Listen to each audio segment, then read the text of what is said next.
तेज आम बर्तमान अच्छु हाटोडी ब्लॉक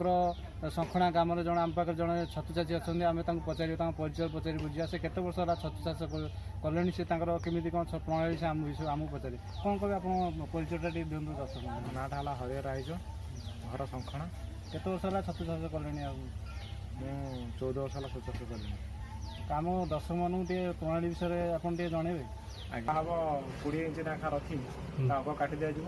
तापर टांकी खंजा रखा कि जहाँ छोट चाषी जो मैंने नंद नंद साहाଯ୍ୟରେ बुड़ाई पारे पानी टांकी 12 घंटा ରୁ 14 घंटा भेदे दिया जो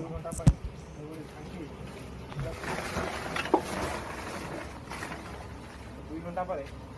जो भाड़ी आम कर से भाड़ी रखी बेड़ प्रस्तुत कर छण गुड़िक अग को तल पाखर दे रखिए जहाँफल जो यार अधिक पानी थी भल भाव निकल एबे कौन पूरा प्रस्तुत हो गला छण एबे ये 2-3 घंटा रहिला परे यार सब पानी निगड़ी गला परे एबे बेड पका पई प्रस्तुत केते पानी कोन रहइबो बोले आछ एको चिपुड़ी देबे ए पानी जो हाथ को लागो किंतु रहइबो नै किंतु ये अधिक पानी टिके रही छी पकेला परे ताको 6 दिन परे सुखाई देले ठीक हे जी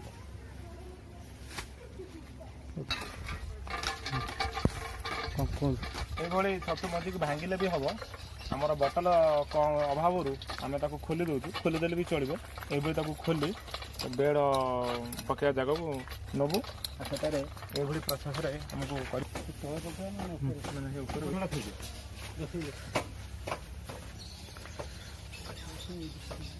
अच्छा यहीपट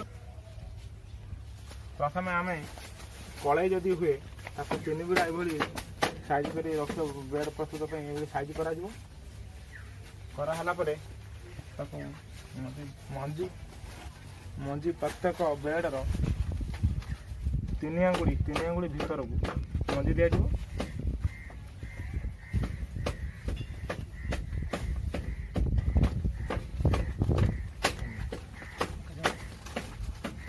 ये जो बेसन पकाउछन कौन कौन पकाउछन ये तार खाद्य रूपे खाद्य पका होची खाली बेसन ना आउ कौन देले भी चलिबो कौन डाली जातीय खदड़ पकई हम आउ या कौन कर बेड जदि छण जदि मॉइस्चर थी ताकू भी ऑब्जर्व कर नब तापर मंजी गुड़ाक नष्ट हम ये है प्रथम लेयर यापर आमको सेकंड लेयर करने पड़ो यार मूल एपट को अच्छी सेकंड लेयर मूल तार विपरीत पट को जाए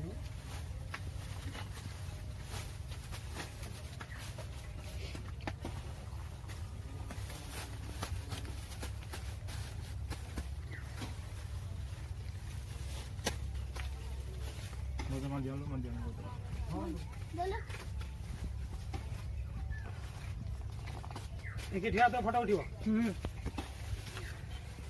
सेकंड लेयर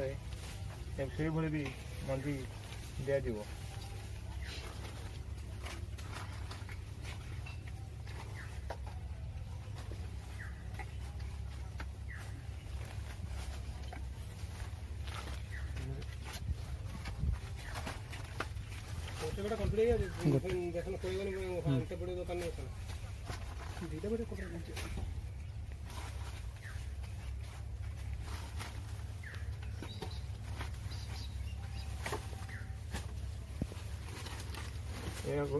द्वितीय लेयर गला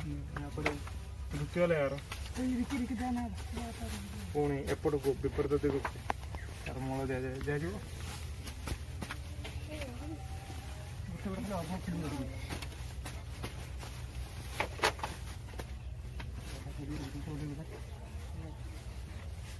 ये है तृतीय लेयर तथा शेष लेयर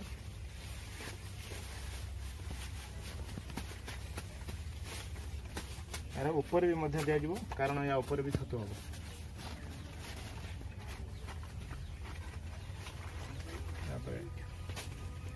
गोटे भाटे केतरा मंजी बोतल आप गोटे बेड रे गोटे बोतल मंजी जीव या गोटे बेला ऊपर खेल जाइए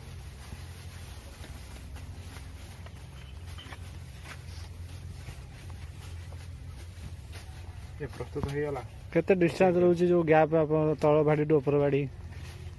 मिनिमम 9 इंच रु फुटे गैप करिया उचित जते गैप करा जीवो तार वायु चलाचल ठीक भाव में हो पार वायु चलाचल ठीक हेले तार छतु भल हम कौन कहे आप जो नूतन चाषी मान गोटे बेड्रे केते छण दरकार गोटे बेड्रे जदि बड़ एभली बिड़ा हुए तेरे 10 बिड़ा दरकार हम जदि छोट 2 टंगिया बिड़ा हुए ताले 18 बिड़ा छण दरकार 18 बिड़ा आज्ञा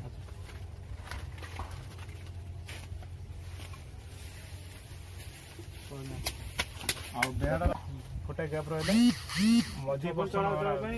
वायु चलाचल हम लाइट भी ठीक पाइब लाइट ठीक पाइले छतु प्रदर्शन भी अच्छा आम तो वर्षा दिन खरा दिन कौन कम ये आमर खरा दिन आजबेस्ट घर उपर हेले भी आम नड़ा पकाइजु जहाँफल कि ठंडा रहा चाल घर हेले आहरी भल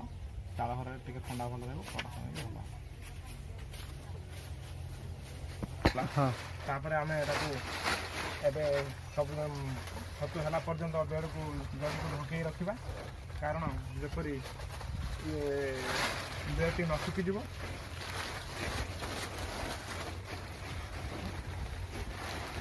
या कौड़िया पॉलिथिन पकड़ा पड़े तो लाइलन पॉलिथिन पकई पारे किलो बजार में 120-130 टकर मिलूँ गोटे किलो प्राय 10टी बेड हो पार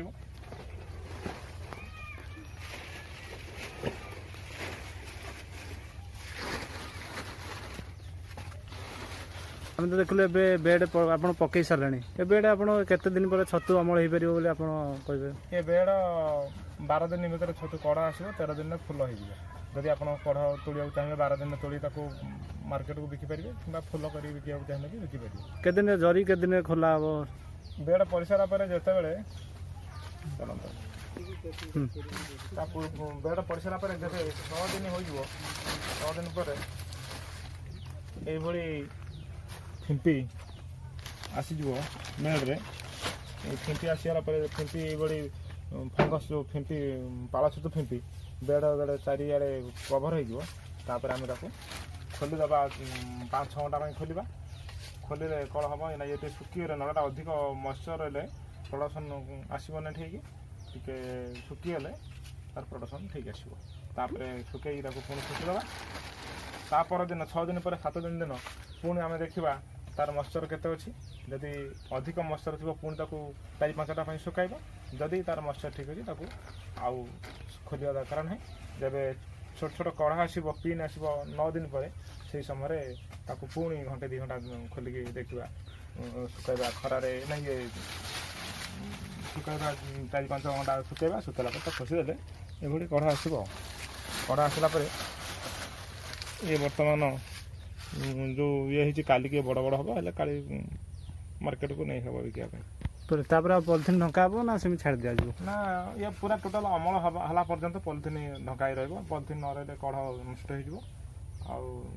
अमल कम्प्लीट है पर्यंत पॉलिथिन सब मझिर बेड सुखाया किसी समय पॉलिथिन खोला हम ना सबुदिन पॉलिथिन खोला ना ये ढका तो वर्षा दिन अच्छे खरा दिन कौन करा पड़ो खरा दिन भी ट्रिटमेंट अधिक गरम न होगापाई आम घरे मोटर पानी स्प्रे कर बेड पड़ सारापर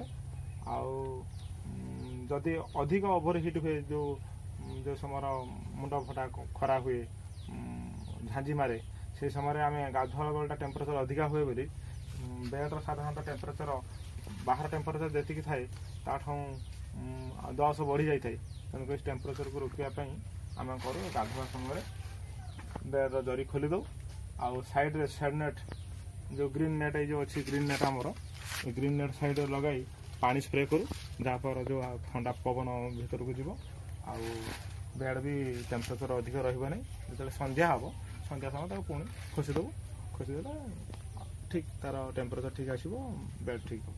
प्रोडक्शन भी ठीक आस अन्य कहीपर केते दिन पर छतु तोड़िया सक्षम हो पार बेड्रे ये बेड्रे आम 12 दिन पकईबार 12 दिन पर कढ़ अमल हम 13 दिन बेलू फुल जी अमल करने चाहते से 13 दिन में फुल फुल अमल करेंगे ता भितर भी पाग जोग नहीं भी दिन एपट सेपट हो जाए ଆମ ଚାଷୀ ଭାଇମାନଙ୍କୁ କହିପାରିବେ ଜଣେ ନୂତନ ଚାଷ ଜଣେ କରିବା ପାଇଁ ଛତୁ ଚାଷ ଚାହୁଁଥିଲେ ଗୋଟେ ବେଡ୍ ପିଛା କେତେ ଟଙ୍କା ଆନୁମାନିକ ଖର୍ଚ୍ଚ ହେବ ସେ ଚାଷୀ ଭାଇ ଗୋଟେ ବେଡ୍ରେ ଅନୁମାନ 70 ଟଙ୍କା ଖର୍ଚ୍ଚ ହେବ। ଆମର ଛଣ ଏବେ ମେସିନ୍ କାଟିବା ଫଳରେ ଛଣର ରେଟ୍ ବି ବଢ଼ିଗଲାଣି। ଗୋଟେ ବିଡ଼ା 1.5 ଟଙ୍କା ଚାଷୀ ନେଉଛନ୍ତି। ତାପରେ ଆମର ଟ୍ରାକ୍ଟର ତାକୁ ଅଣାଯାଉଛି, ଲେବର କଷ୍ଟ, ଏମିତିକି ଗୋଟେ ବେଡ୍ ପ୍ରସ୍ତୁତ ପର୍ଯ୍ୟନ୍ତ 3 ଟଙ୍କା ଗୋଟେ ବେଡ୍ରେ ଖର୍ଚ୍ଚ ହେଉଛି ନା ଗୋଟେ ବିଡ଼ାରେ 3 ଟଙ୍କା ଖର୍ଚ୍ଚ ହେଉଛି। ଆମ ଗୋଟେ ବେଡ୍ରେ 10 ବିଡ଼ା ଛଣ ପଡ଼ୁଛି। 10 ବିଡ଼ା ଛଣ କଷ୍ଟ ହେଲା 30 ଟଙ୍କା। ବେସନ ପଡ଼ୁଛି 10 ଟଙ୍କା। ଆଉ ମଞ୍ଜି ପଡ଼ୁଛି 15 ଟଙ୍କା, 14 ଟଙ୍କା ପଡ଼ୁଛି ଟ୍ରାନ୍ସପୋର୍ଟିଂ ସହ ମଞ୍ଜି 15 ଟଙ୍କା। 30, 15, 45, 10, 55 ଆଉ ଲେବର କଷ୍ଟ ହେଉଛି 15। ଯେଉଁ ଲେବର କଷ୍ଟ ଧରିକି 15 ଟଙ୍କା, ଏମିତି 70 ଟଙ୍କା ଖର୍ଚ୍ଚ ହେଉଛି। ତ ଆପଣ ଦେଖିପାରୁଥିଲେ ଛତୁ ଚାଷ କେମିତି ହେଉଛି ତାଙ୍କ ପ୍ରଣାଳୀ ଜଣେ ଆମ ସଫଳ ଚାଷୀ କହୁଥିଲେ। ସେ ବି ଆପଣମାନଙ୍କ କିଛି ଯଦି ସହଯୋଗର ଜାଣିବା ପାଇଁ କିଛି ନୂତନ ଛତୁ ଚାଷ କରିବା ପାଇଁ ଚାହୁଁଥିଲେ କି ସାହାଯ୍ୟ ବି ଯଦି ଚାହୁଁଥିଲେ ତାଙ୍କ ବି ଆମେ ତାଙ୍କ ଫୋନ୍ ନମ୍ବର ବି ଆପଣଙ୍କୁ ସେ ଡାକିଦେବେ। ସେ ଆପଣ ତାଙ୍କ ସହିତ ଯୋଗାଯୋଗ କରିପାରିବେ। କ'ଣ କରିବେ ଆପଣ ଚାଷୀମାନଙ୍କୁ ଆପଣ କଣ୍ଟାକ୍ଟ ନମ୍ବର ଫୋନ୍ ନମ୍ବରଟା ବି ଡାକନ୍ତୁ। ମୋର ଫୋନ୍ ନମ୍ବର ହେଲା 9668 644 699। ଘର ଆଡ୍ରେସଟା ଟିକେ କହିଦେଇଥାନ୍ତୁ। ଘର ଶଙ୍ଖଣା 8 ଶଙ୍ଖଣା ପୋଷ୍ଟ ମରେଗାଁ, ଡିଷ୍ଟ୍ରିକ୍ଟ କେଉଁଝର। ତେବେ ଆପଣ ଶୁଣନ୍ତୁ ତାଙ୍କର ଆଡ୍ରେସ୍ ଆପଣ ଟିପି ରଖନ୍ତୁ। ନିଶ୍ଚିତ ଭାବରେ ଆପଣଙ୍କର ଆମର ଆଶା ଅଛି ଆପଣ ତାଙ୍କର ସହଯୋଗ ନେଇ ଏକ ନୂତନ ଛତୁ ଚାଷୀ ଭାବରେ ଆପଣ ନିଜ ଗୋଡ଼ ନିଜେ ଠିଆ ହେଇପାରିବେ।